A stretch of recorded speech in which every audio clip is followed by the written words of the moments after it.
Today's video is sponsored by UT1Buy.com. If you would like to buy a FIFA 15 Ultimate Team accounts preloaded with millions of coins, then make sure you check them out and use the code JarradHD to get 5% off your order. Nice. G'day guys, how's it going? It is JarradHD here. Welcome to episode number 55 of the Walsall Road to Glory Career Mode series. We kick off today's episode with a matchup at home in the Premier League. We are taking on Swansea City, and that is the lineup that we are rocking with. It is probably our strongest possible lineup. But then Swansea, they have a decent side. A few players we have to watch out for. They did pick up Weimann from Aston Villa on a free transfer in the January transfer window last season. But, of course, with those pre-contract negotiation contracts, they do only come at the start of the season. And that man, Weimann, who I knew we had to watch out for, freaking puts Swansea in the lead 8 minutes into this game. 1-0 ahead, Swansea are. Not happy at all about that. But then 5 minutes later, Flanagan, evading the defensive challenges, squares it to Ryan Gold, but Ryan Gold, what a silly animation that was. Friggin' slide tackles that ball and misses it completely. Baxendale, though, he's running in the box. Pass it to Danny Ings, who turns his defender, takes the strike, and Danny Ings levels this game up. That is a class goal there from Danny Ings. What a fantastic goal. And the way he just turned the defender, he just used his body perfectly there. And that makes it a 1-1 scoreline. Weimann, though, he is running up the wing. He's going to pass it into Cork. Cork gets past our defense, whips it back post, and Fernando, no idea who he is, but he misses a golden opportunity there for Swansea. Taylor on the ball for Swansea with about 9 minutes to play. He's just running around looking for an option. Passes it to John Joe Shelvey. Shelvey to Sigurdsson. Sigurdsson to Weimann. Weimann back to Sigurdsson. What a save from Alex Moret. And thankfully Fernando is able to miss that follow-up. But we do go on and have a 1-1 draw at home against Swansea City, so not a bad result at all. Swansea are quite a class side on FIFA, in my honest opinion. We have an extremely tough matchup next, though. We have to travel to the Britannia Stadium to take on Stoke City. And, of course, most people would know how hard it is to travel to the Britannia Stadium and get all 3 points. This is the lineup that we are rocking with. We had to rest a lot of our star players after that Swansea game, as they were quite fatigued, but still a competitive side. And Gideon Zelalem starts things off here, playing it through to Lee Kuhn-ho, who I thought was offside. Looks like he wasn't. He cuts around the defender. What a save there from Jack Butland, and Butland luckily just gets the ball. But 27 minutes into the game, Nzonzi to Whelan, and Glenn Whelan plays it through to Bojan. The former Ajax and Barcelona man gives Stoke City a 1-0 advantage 28 minutes into this game. Not happy at all about that. It was lackluster defense on my behalf, and we're being punished for it, basically. Stoke take the early lead about a quarter of the way through the match, and we now need to claw our way back into it, try getting an equaliser, but Stoke continue to attack. 57 minutes into it, Alabi just missing to the left-hand side of the post. As we push on, though, it will be Whelan to Wilkinson. Wilkinson running up the wing in the 65th minute, and he's looking for an option. He's going to cross it into Arnautovic. Arnautovic into Ibizovic. I have no idea who that is. Ibizovic? That's a tongue twister. But 80 minutes into it, a rare opportunity for us. Krishna to Zelalem. Zelalem hits it, but a good save there from Jack Butland. As it is cleared away, we get a second crack at things as Diego Nieto to Fellaini. Fellaini cuts around the defender, plays it to Zelalem. Zelalem out wide to Cook. Cook with the strike, but his strike is hit straight at the chest of Jack Butland. We get a final opportunity here as Lee Kyun-ho makes the tackle, trying to get past Ryan Shawcross. Does it successfully. 1-on-1 with Butland, but Butland once again making an amazing save. And what I said at the start of this matchup definitely applies. A tough away game at Stoke City, and we unfortunately lost 1-0 after an early Bergevin goal. We got to turn things around, though.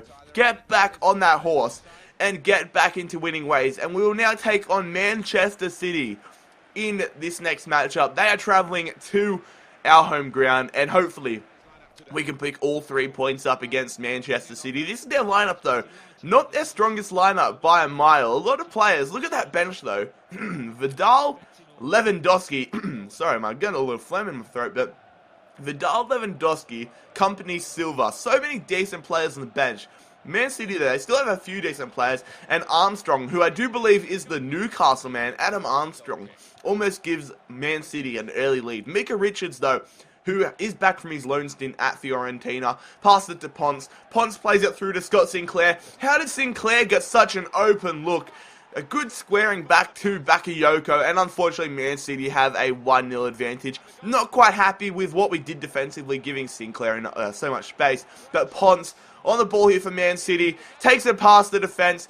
I don't really know how that wasn't a penalty. I thought Moret was going to get penalised for that, but we will take it. And then with about half an hour to play, Baxendale runs up the wing, squares it back to Ings. Danny Ings takes it past. Danny Ings, what a miss. Oh my god, that is a shocking miss. Danny Ings, miss of the season perhaps. But Clichy gets dispossessed from Baxendale. First time cross into Gold. Gold hits it straight at Gunn. And unfortunately, another loss. Not good at all. Manchester City have been able to defeat us 1-0 after an early goal. Not happy about that. And that does not give me much confidence heading into this Europa League clash. I think it could potentially be the final group stages matchup, as we are taking on Real Sociedad. And good news, we have already qualified for the knockout rounds of the Europa League. I did not expect that, honestly. When I saw that we had Real Sociedad and Juventus in our group, I did not think that I was hopeful that we could get third place, but to be top of the group, undoubtedly, and already secured our spot into the next round with a game in hand, that is something special. Just shows how this side are just the giant killers, and they always seem to lift.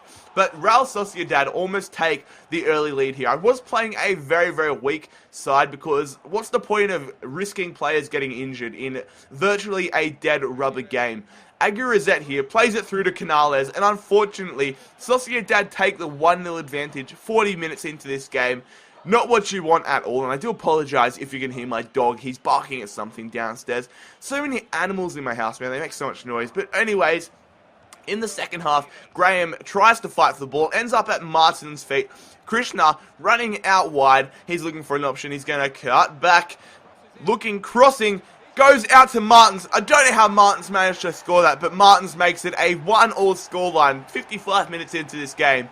A very nice goal on a tight angle, but then with half an hour to play, Graham through to Fofana, and the former Fulham man, he's cutting around, he's going to square it to Graham, and Graham scores off the deflection. How in the world are we doing this? This is like our second or even third string squad, and we are beating Real Sociedad 2-1 in the Europa League. This is something else, I tell you that.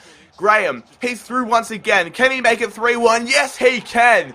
Danny Graham, the former Sunderland striker, slots that one home past the keeper, giving us a 3-1 advantage and just asserting our dominance in this Europa League group.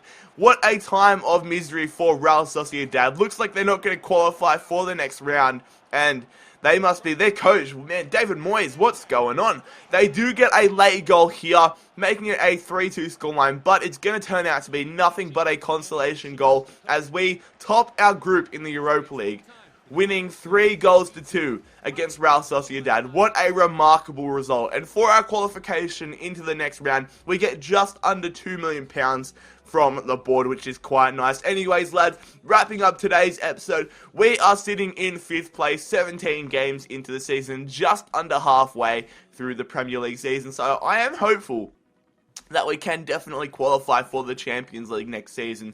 Anyways, lads, if you did enjoy today's episode number 55 of the Walsall Road to Glory Career Mode series, make sure that you smash the crap out of that like button. It really helps me out. Subscribe if you are new around here. Follow me on Instagram and Twitter. Links, as always, are in the description down below. But most importantly, fellas, I hope you have a fantastic day. It's been JarradHD here. I'm out. Peace.